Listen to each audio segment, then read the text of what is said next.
Once more, hello. I'm here to give you a fantastic tale today. I was shocked to learn what they had told me when I heard it. You'll be astounded by what transpired. I want you to stay and hear it all out, tell your friends about it, and listen carefully so you don't miss anything. Welcome to USA Stories channel. Do not forget to subscribe and activate the bell button to receive all new updates. Now let's go to the story. Everything happened on February 16, 2007, precisely, at the Hamilton General Hospital in the Canadian city of Hamilton. A young nurse started to emerge. She was just crossing the town to go to medical school. He reportedly studied assiduously and remained up late every night. In addition, he occasionally went for runs at the neighborhood park to decompress.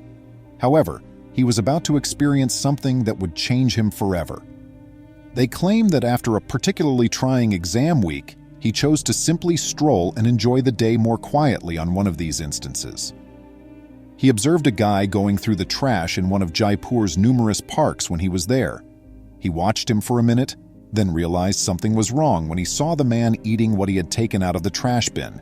Then she made the decision to get closer and closer to him. He thought the man appeared frail. The man felt afraid when he spoke to her. He turned to glance around, trying to figure out what was going on and whether they were talking to him, but he stayed frozen in place as he welcomed him. "Hello? Why are you doing that?" he asked the young man as he walked up to him. "It's not at all wholesome, sir." "Pardon me, I didn't mean to upset anyone," the man shot back. "I'm just going to go since I don't have anything to eat." He seems to have assumed the young man would treat him poorly, but this was untrue. "Wait, I didn't want to insult or anger you," the young guy added. "Please don't leave." The man decided to stay and started talking to the young man. People avoided him, and he had become accustomed to staying out of people's way, so it seemed like he hadn't spoken to anyone in a while. They started talking, and Alex found out that his name was Chris and that he had been homeless for a long time after his wife had cheated on him, left him, and taken many of his possessions, including his house. Chris started drinking, lost his job, and started living on the streets as a result of the issues he was facing. He wasn't even sure if anyone was looking for him, and his family didn't want to hear from him ever again. Life, he believed, had been incredibly unjust. His eyes were unhappy, and a few tears leaked out as he informed Alex that he had huge intentions, including having children and thriving with his wife.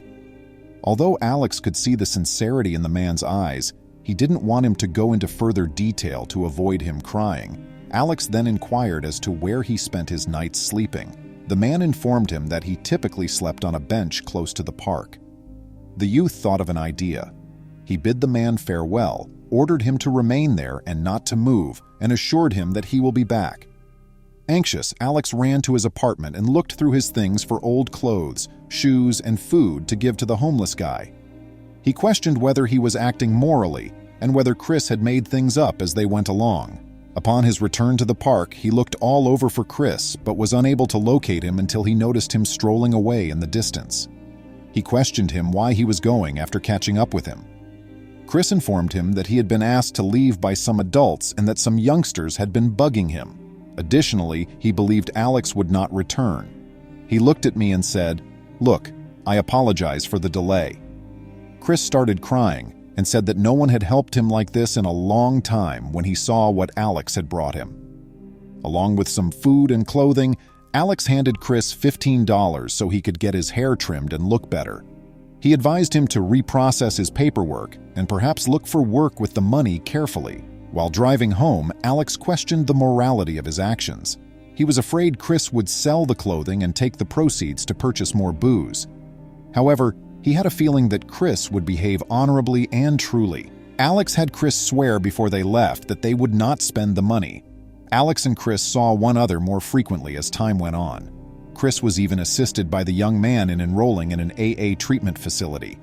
Alex once couldn't find Chris where they usually met. He reasoned that Chris may be preoccupied, but as the days passed, Chris was nowhere to be seen. When Alex visited the treatment facility a few weeks later, she was informed that Chris had quit attending. Confusion and worry that Chris had relapsed overwhelmed Alex. Hurt, he wondered whether Chris had really tricked him. Alex worried for a long time what had happened to Chris and if all of his hard work had been for nothing. Let me tell you what transpired when Alex completed his studies 8 years later. He believed he would have a bright future, was engaged, and had a partner. He made the decision to relocate to Toronto as a result of the greater employment opportunities there.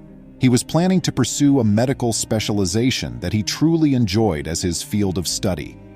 There, he traveled with his fiancée to search for their future. He thought of the man he'd met in Hamilton's Park before he moved. He was a superb doctor, so things were going well in the city where he intended to remain. But occasionally, friends, we are left with a sense of unresolved issues. Alex had always questioned if he had truly helped the homeless guy he had encountered. Unexpectedly, he would never forget what occurred to him in the afternoon of the day before Christmas while he went shopping for Christmas supper. As it happens, Alex realized a man was observing him when he shopped at the grocery store. This carried on until Alex walked to the register to make his payment. The man stopped him as he approached the parking lot, gave him a quick glance, and murmured, "Alex," before breaking down in tears and giving him a bear embrace. The youth questioned, "Who are you?" not knowing what was going on. "I'm Chris," the man retorted. Alex found it hard to believe. It turns out that Chris had taken a job as an accountant, and because of the demands of the position, he had been working long hours without having time to visit the park. Alex was gone when he eventually left. Chris sobbed as he thanked Alex for everything that he had done for him at that very time. Friends, let us show kindness to others, as we are unaware of their complete history or any negative experiences they may have had. Please leave a remark so that we can all see it. Please remember to subscribe to our channel, give us a thumbs up, and turn on the notification bell so you won't miss any of our videos. If you enjoyed the tale, the next video that plays on your screen will probably move you too.